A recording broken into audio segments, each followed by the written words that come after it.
With regard to the DJ Warras case, a suspect has been identified and he will be arrested.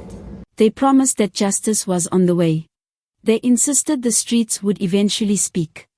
Now, in the uneasy days following a killing that shook South Africa's media, music, and security sectors, police say movement is finally visible. 2 people have been brought in for questioning. There have been no arrests and no charges yet, but in a country where prominent assassinations often fade into silence, even this development changes the atmosphere. Warwick DJ Warras Stock was killed in broad daylight in Johannesburg's central business district. He was many things at once: a broadcaster, an entrepreneur, a father, and a man whose public presence was unmistakable. His life ended violently outside an 8-story building that his own security company had been contracted to protect. In the days that followed, the nation returned to a familiar question: would this be another case with no accountability, or would someone finally be held responsible? Police leadership assured the public that progress was imminent. The National Commissioner publicly committed to a breakthrough by Monday. When Monday arrived, a senior police spokesperson confirmed that 2 individuals had been located and taken in for questioning by Gauteng detectives working under top provincial command. Officials described this as a fulfillment of their promise. The experience has taught South Africans to be cautious when the word questioning is used without arrest to follow. Investigators were quick to rule out robbery. Nothing was taken from the victim. His firearm, wallet, and phone were still in his possession. This was not a random act or a crime of opportunity. Surveillance footage tells a more deliberate story. A man wearing what appeared to be security clothing approaches calmly, fires a single fatal shot, and leaves the scene without panic. A second person is visible nearby. There is no struggle, no chaos, only precision. That footage has become the centerpiece of the investigation and a source of deep public unease. It highlights how easily authority and access can be exploited, and how uniforms can be used as tools of deception and violence.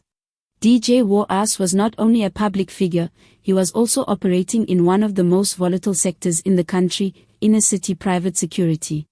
His company, Imperium Ops, worked in Johannesburg CBD, an area shaped by disputed property ownership, criminal syndicates, extortion networks, and parallel systems of control that flourish where the state's presence is weak.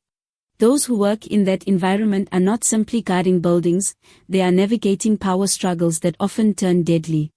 City officials have revealed that Stock had already taken legal steps to protect himself. He had obtained multiple protection orders against several individuals who he claimed had threatened his life. According to the city's public safety leadership, the killing bears all the hallmarks of a targeted hit, one driven by business interests rather than public commentary or media exposure. The logic, they argue, is straightforward. Securing buildings and enforcing payment disrupts illegal income streams. For those benefiting from hijacked properties, that interference is seen as a direct attack on their profits. In this context, the murder was not about fame or speech, it was about territory, control, and money. Unlike suburban areas, the inner city operates under a different reality. Control over buildings is often enforced by force rather than law. Security firms become power brokers, contracts carry enormous financial value, and defiance is frequently met with intimidation or violence. When police say 2 people are being questioned, the critical issue is how those individuals fit into this ecosystem. Are they the triggermen, facilitators, intermediaries, or names already flagged in legal filings? Authorities are not sane, and that restraint is intentional. Police officials have stressed that the investigation is ongoing and that no formal arrests have yet been made. They have acknowledged the intense pressure surrounding the case, aware that public confidence hinges not on statements but on outcomes. South Africans have witnessed many investigations begin with urgency and end in silence. Still, this case feels harder to dismiss. The evidence is visible. The motive appears specific. The threats were documented. The environment is well understood. And the victim was widely known. His death resonated not only because of who he was, but because he felt familiar to many who followed his work. A killing carried out so openly in the heart of the city sends a chilling signal. It warns journalists that visibility carries risk. It tells business owners that contracts can turn lethal. It reminds ordinary citizens that recognition offers no shield against violence. At his memorial service, family members and friends chose to focus on the life he lived rather than the way it ended. He was remembered as someone who confronted difficult truths and believed silence was more dangerous than disagreement. His son spoke of a father who refused to give up, regardless of the pressure he faced. Behind the scenes, detectives continued their work. Police confirmed that Stock was armed at the time of his death, an important detail that suggests he was cautious and aware of potential danger. But readiness was meaningless against an attack carried out at close range without warning. This was not a confrontation, it was an execution. As questioning continues, the case now moves into a decisive phase. Even if arrests are made, securing convictions in matters linked to organized crime and inner-city power structures is notoriously difficult. Witnesses vanish, evidence is contested, and cases often collapse before reaching court. There is also the risk that those being interrogated are not the true architects of the crime, but expendable figures positioned between the planners and the trigger. That is why the coming steps are so critical.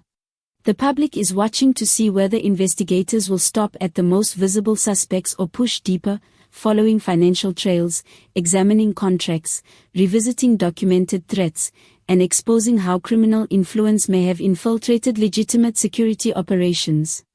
Experts have long warned that the boundary between private security and organized crime is eroding.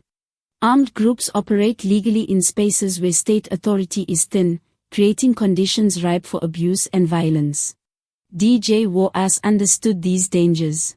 He sought protection through the courts. He recorded threats. He took precautions.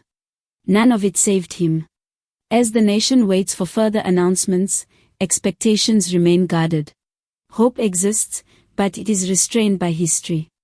What adds weight to this case is the public commitment made by police leadership, the visibility of the evidence, and the scrutiny now fixed on every decision. Failure would not simply mean another unsolved murder.